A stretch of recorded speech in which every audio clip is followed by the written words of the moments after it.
Welcome back to the second part, guys, where I'm covering the Korean live stream, the JEJU Island update, and here we're going to talk more specifically about the upcoming update in December, improvements which we're going to receive.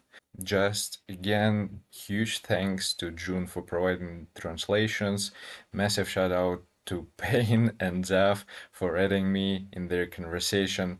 That's huge, really, really huge. So, not going to take any more time. Let's begin with the second part. So, they're saying that they know that many fans are anticipating this upcoming update with the Jeju Island with Beru, and of course, the main story is going to be added. They're showing the visuals for presenting of this story mode.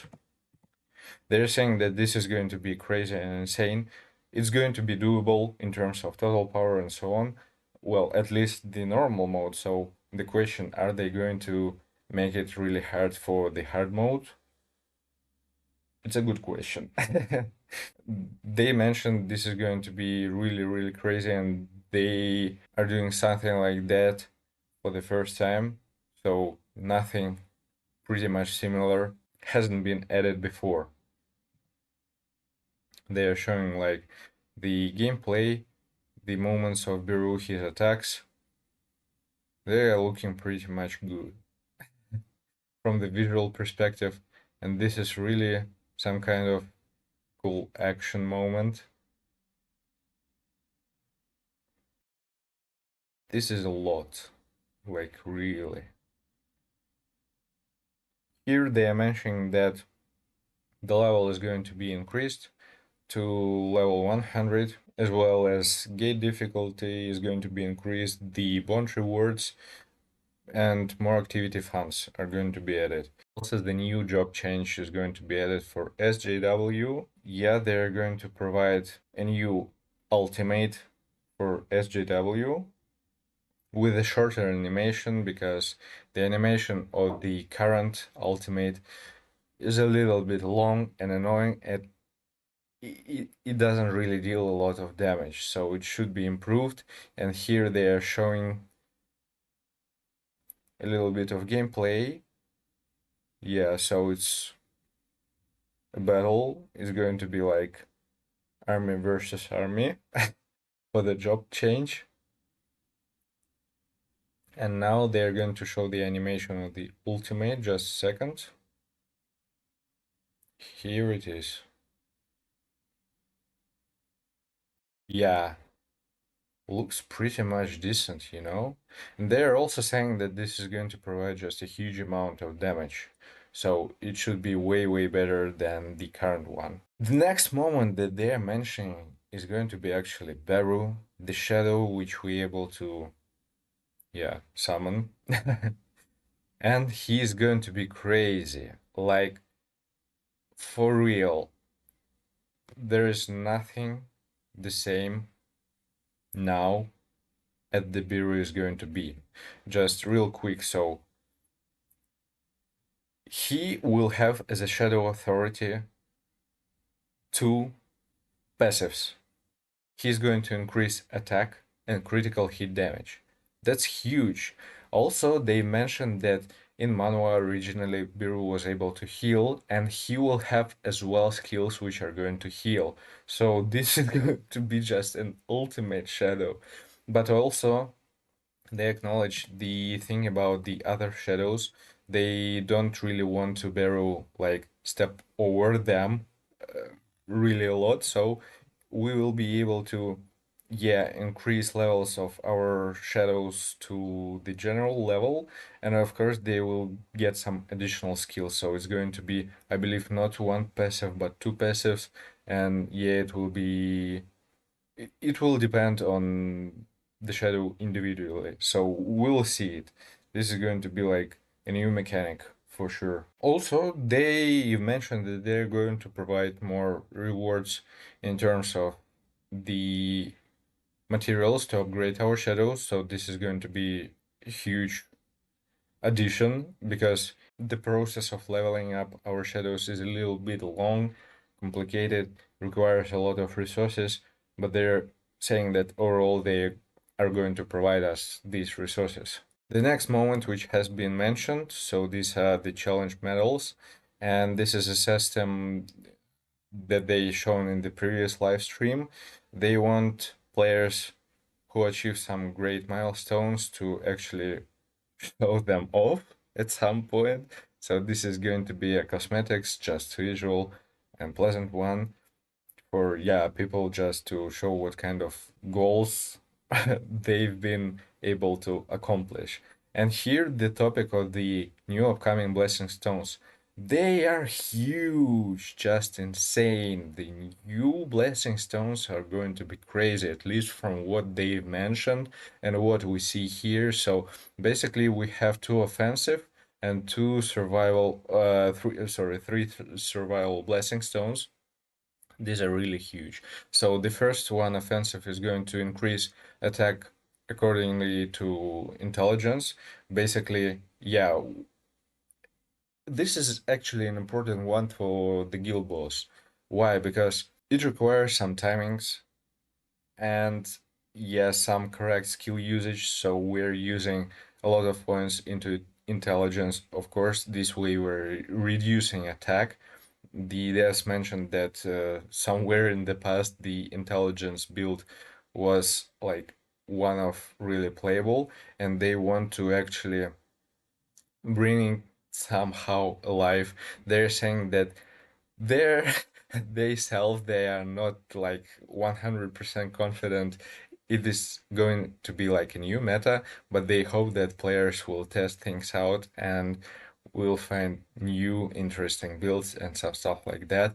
The second offensive blessing stone is going to be again increase attack, which is going to dependent on mana power. When it goes down below 60%, the attack is going to increase. And now the moment that they also mentioned on survival blessing stones. So here the first one which we see is mana powered shield, which actually consume damage by mana. So when you're going to receive damage, you're not going to lose HP bar, you're going to lose MP. And they said that actually this one blessing stone with the desire might be a good combination. The next one is going to decrease damage taken by 1% every 6 seconds. That's pretty much the survival one. I'm not sure if it's going to be really that usable overall. But the last one, it actually can be at some point described as an offensive one, because we have builds, we have sets which are going to increase damage, which is going to depend on the shields. And this one, Blessing Stone, is going to provide and activate some additional shields. Yeah, based on basic attacks. So there are a lot of things to test out, and probably some new builds are going to come up in the future update. So basically tomorrow there are really a lot of things to test out. Now the next moment, the new hunter, Shimizu Akari. So she's going to be added in the new update tomorrow. She's going to be light element hunter, support hunter. And of course, they mentioned it. She's going to be a perfect fit for Thomas Andrea, a unique buffer, let's say, specifically for him. I believe she will have more utility and usability, not just specifically for Thomas, but we'll see the kit is going to be revealed in the upcoming Sharp live stream. She will be giving like a lot of buffs. That's what devs mentioned. And they also said like, don't worry about Min. He's, let's say, at some point universal support hunter. He can be used in other teams, but actually this means that, okay, yeah, probably for the light team she's going to be the best fit and she's going to replace Min overall, but we will see. Here they're talking a little bit about the improvements for the hunter preview. They're going to add raid up tickets as a reward, and also increase existing rewards, most likely retroactively, so people who already completed these tasks, these parts, they're going to receive some additional rewards just by email. Next moment which developers mentioned is actually about presets. This wasn't really that specified, but I believe the thing is that they're going to use some specific presets for specific mobs, specific dungeons, levels. Like, let's say, for example, the last week we had some boss, you were using some specific build, and it's going to be added in the memory, so the next time when this boss is going to appear and you will enter the stage, you will have the same presets as during the last run. And the next huge thing is going to be about Workshop of Brilliant Light multiplay. So what does it mean? Now we'll be able to use up to 3 tickets, 3 entry tickets to do it in a single run. So we'll receive rewards like for 3 full runs doing just a single run. That's huge, and they're going to add proof of the strong for whales. There's some additional content with some additional rewards in the shop, but they're going to be cosmetics like titles, frames, and some stuff like that. This is not going to be, as they said, like that hardcore. I don't know the max capability of the proof of the strong for WOBL, we'll see.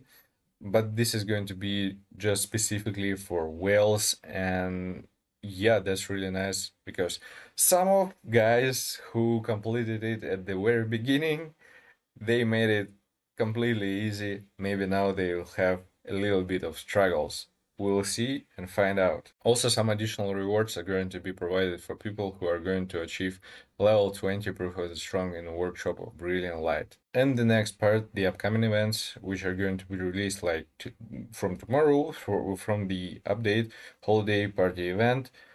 Yeah, they will add a boss. There will be a new weapon. They mentioned that the last one weapon wasn't that like OP. Let's say the all previous weapons, they weren't actually OP, but this one they mentioned that it will be able to somehow compete with the existing weapons. And yeah, they're saying that you will be able to combine them with the spear, with the new stuff. But overall,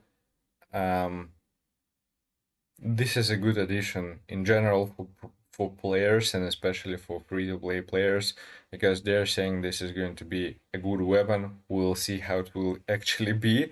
Hopefully, this is going to be better than previous one. There are going to be a lot of mini events and yeah, some missions which we will be able to complete. We'll be able to receive some additional rewards. They're going to provide during this Christmas event a lot of different stuff. Here, as you can see, the Christmas costumes are going to be added for Mirai and for Akari. They're probably going to be purchasable. I'm not sure if they are going to be with a discount. Maybe, we'll see. But overall, they are purchasable. And here, as you can see, as well, the chroma costume for Alicia is going to be added. It will be free. You will be able to get it from themed missions. And as well, they're going to provide way more rewards. Oh my god, they're going to provide one more SSR selector for SJW, weapon selector, I mean, and for Hunter's weapon. Jesus, man, just can you imagine the amount of rewards they're just giving away for free? That's insane. I've never seen a game like that.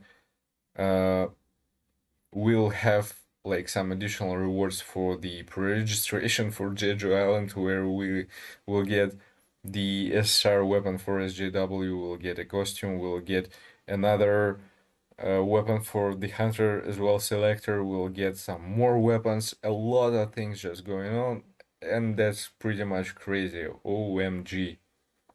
Here's the next code. you will be able to get some more rewards. You can see them, some enhancements for the gear, crystals, manpower extract. That's pretty much huge. Some juicy, as Zaf like to say, rewards and codes. That's huge. So we've discussed the second part of the live stream, and there is a huge one going on after that. So stay tuned, because in a while I'll post the final video of the Korean live stream where they shown the roadmap for 2025. Stay tuned. See ya.